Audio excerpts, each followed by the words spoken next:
welcome to PQ, where we watch and talk about music as classical musicians. Today's video is a request, half of it is a request by Fred, one of our supporters on Buy Me a Coffee. I'm saying half because he suggested Eddie Vedder, You've Got to Hide Your Love Away. And as we know, this is a cover by the Beatles, and they're both so short, so we thought it would be a good idea to first listen to the Beatles in this video, talk a little bit about it, because we don't know the song. I definitely heard the Eddie Vedder version in the movie I Am Sam because I watched that, but I don't remember. It was a long time ago. So I would say let's go listen to Beatles first. Then we're gonna do Fred's request. So we want to thank you, Fred, for your suggestion and for your support. Here we go. Here I stand, head in hand, turn my face to the wall. If she's gone, I can't go on, feeling 2 foot small. Everywhere people stare, each and every day. I can see them laugh at me, and I hear them say, hey, you've got to hide your love away. Hey, you've got to hide your love away. How can I even try? I can never win. Hearing them, seeing them in the state I'm in. How could she say to me, love will find a way? Gather round, all you clowns, let me hear you say,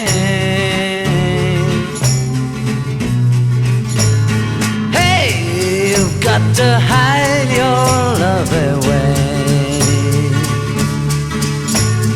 Hey, you've got to hide your love away.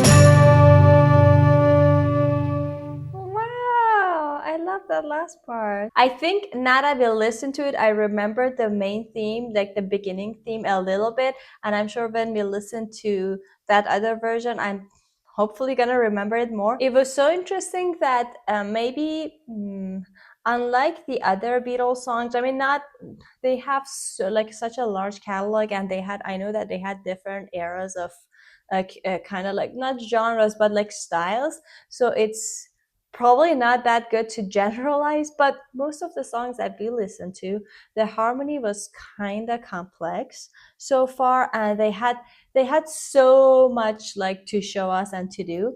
But in this one, the complexity or the surprises, this did not necessarily come from the harmony, but instead it came from like adding like little by little of the texture. So even without that big like explosion or the climax, I feel like I could still have a sense of momentum and direction, and like going somewhere. I think some of it, it's not that long of a song, obviously it's only 2 minutes, so you probably also don't need that much of a like getting there or like that much build up, because the song is going to be over soon. But even in 2 minutes, I could hear that they kind of started a little more sparse regarding the instrumentation, and as they went, they added a little more textures to them, and then at the end, obviously we had the flute as well. But even with the bass line, or with the like the not necessarily just the bass but the guitar and the bass, the momentums that they were adding when it was coming to the chorus, for example, bum bum bum bum, it first started a little more like sparse, not a lot of beats we were hearing, and then as we went kind of like to the pre-chorus or like getting close to the chorus, we could hear more of those beats. if that makes sense. So I think that was like the thing for me, that I was like, okay, it's just going somewhere. It's going somewhere. It's not necessarily like stuck. And the lyrics were also like, I don't know, very heartbreaking, because they were, he was definitely like expressing a feeling that is, I don't know, I feel like it's very vulnerable to talk about that. But also at the end we didn't get to a point. I feel like we just saw a very tiny window of his emotions and expression, of like how vulnerable he is, because we never got the beginning of the story, like what happened, who is she talking about. We never got to realize because it was so short. But also at the end, uh, just like nothing happens either.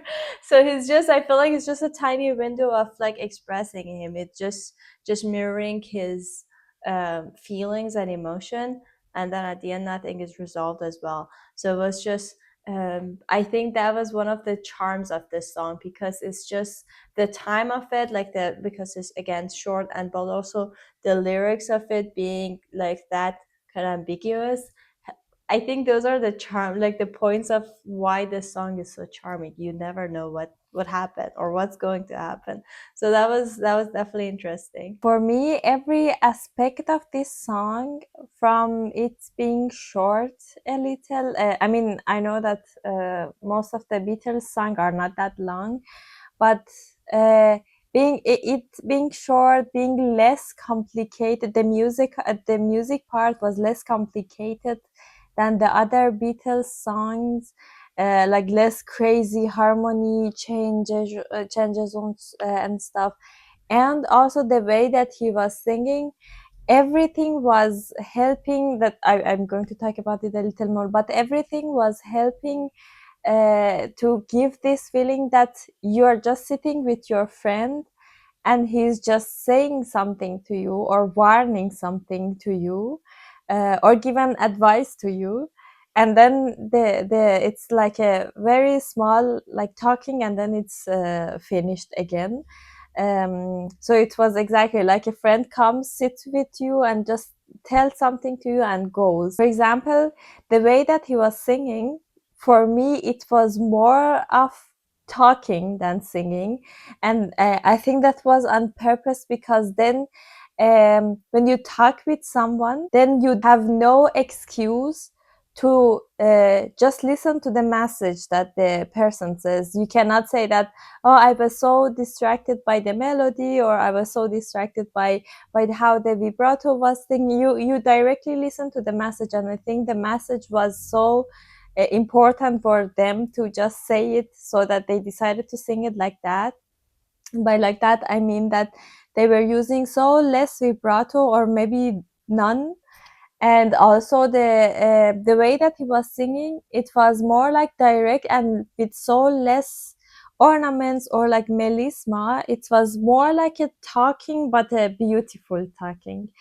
And when you don't use this like melodies, or you don't think it as like singing, then you directly would face the phrasing and this kind of stuff that you would face when you want to talk.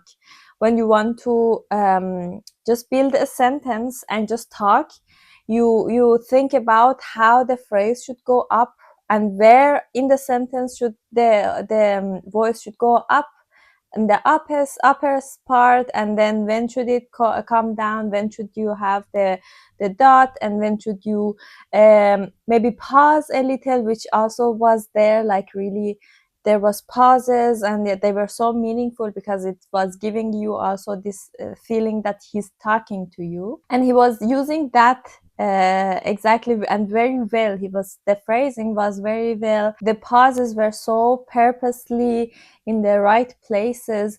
And another thing that caught my attention was this really not angry, but like warning hey that he was saying, because most of the parts was like, also the music and also the register that he was singing was in the kind of the similar line.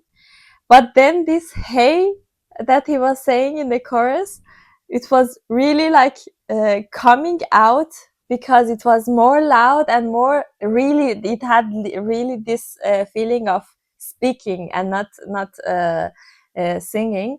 And it was like really you shocked. At least the first couple times you were like you shocked because there is suddenly a very loud thing that is telling you hey. And I think that's on purpose because then he cut your attention, and then you have to listen to the message that he wants to say, the sentence that he wants to say after. And he was really like saying that hey, you have to do that, and he was saying that. So I think that was also interesting to just put this really loud hey, so that you definitely know that you have the audience attention for your next sentence. I am not curious to see and listen to the other version. Obviously that was the main point of making this video, so I would say let's go listen to that, and since it's short we can also do it uninterrupted and see how this one goes. Here I stand, head in hand, turn my face to the wall. If she's gone, I can't go on, feeling 2 foot small. Everywhere people stare, each and every day. I can see them laugh at me, and I hear them say, hey, you've got to hide your love away. Hey, you've got to hide your love away. How can I even try? I can never win. Hearing them, seeing them in the state I'm in. How could she say to me, love will find a way? Gather round, all you clowns, let me hear you say, hey, you've got to hide your love away.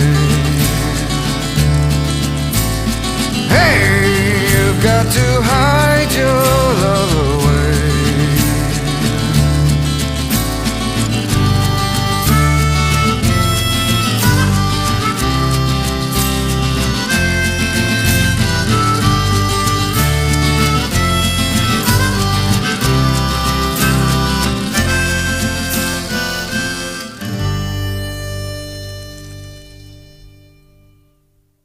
Wow. Oh, So interesting so that, sweet. yeah, so interesting that they're exactly the same like time, like 2 minutes 9 seconds.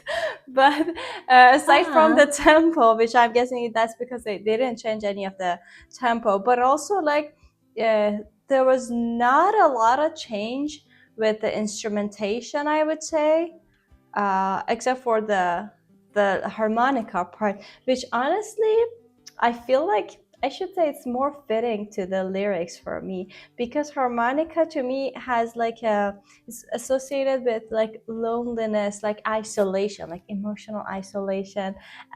Then flute, I don't know, like I guess to me that last part I liked it in this version just because of the harmonica. But obviously the main difference was like their voices are like night and day different. Like Yeah. it's just like totally like I Or was like, like, oh my or god. more like day and night, because the Beatles for me was Yeah. like more bright day, and he was like had this dark voice. Yeah, It was presented exactly. nice. Like that was the big change for, I think, for both of us, because I don't know how much of the guitar thing I did not hear any change of the instrumentation or harmony or anything. So it was a very close cover in that regard, but then except for like his voice, obviously. Yeah, exactly. And it's funny that they almost didn't change anything, also the tempo and stuff. But, and I'm not sure, but the music also, as you said, it was kind of the same.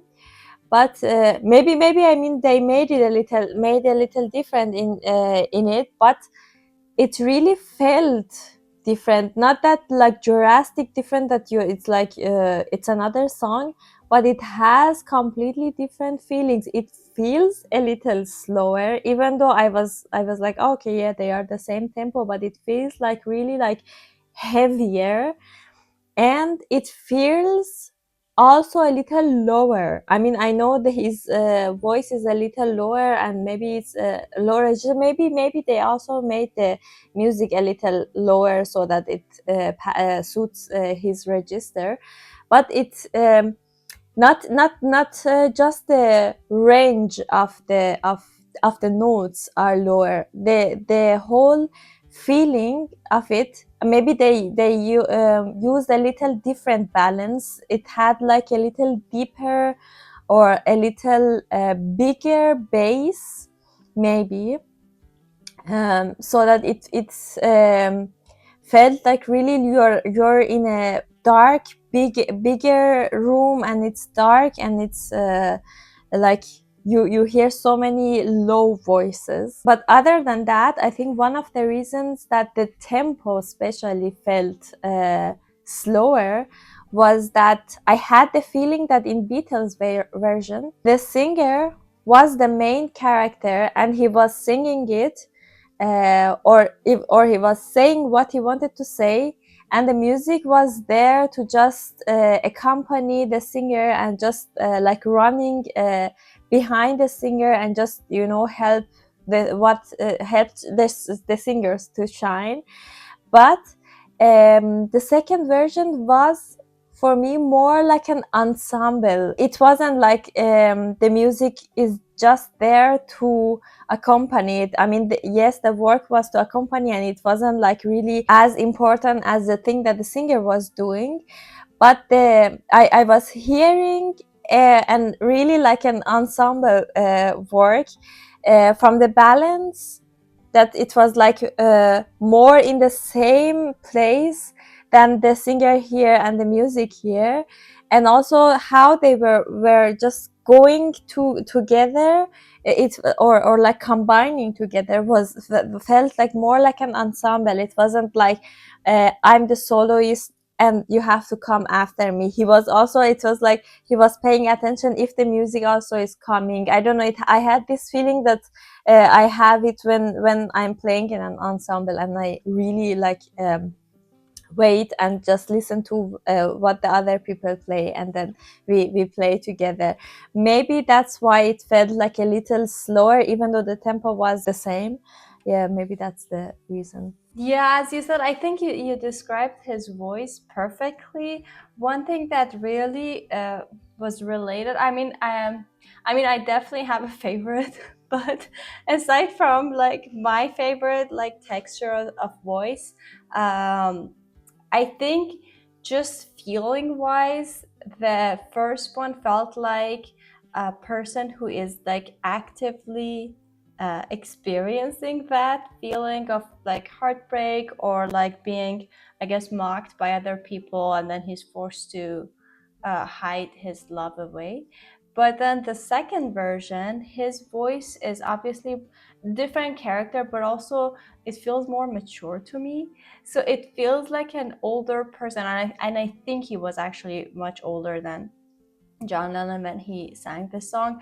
But it can also, like, you can hear it in his voice that is more mature, and it's somebody who already like is past that point, and it's just, I don't know. I know that the lyrics are not in like past tense; it's like present tense. He's experiencing that and expressing that, but it feels like kind of like a thing that he already experienced, and it's past that point, and he moved on, or like he survived that, and then he is just like explain what it was.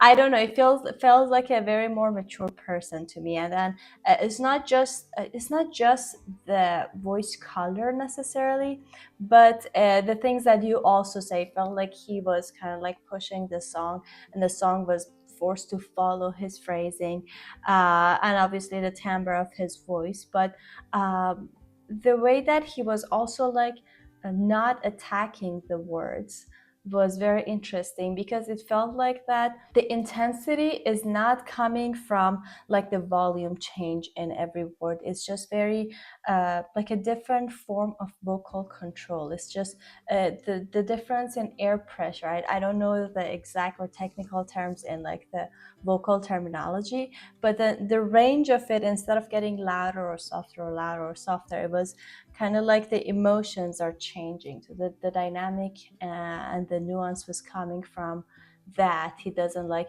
I think the same with the Beatles was not like that much of a difference, but for me the second version was a little more, had like a more emotional weight to it, the way that he would change the pressure, the air pressure, or maybe the intensity on every word.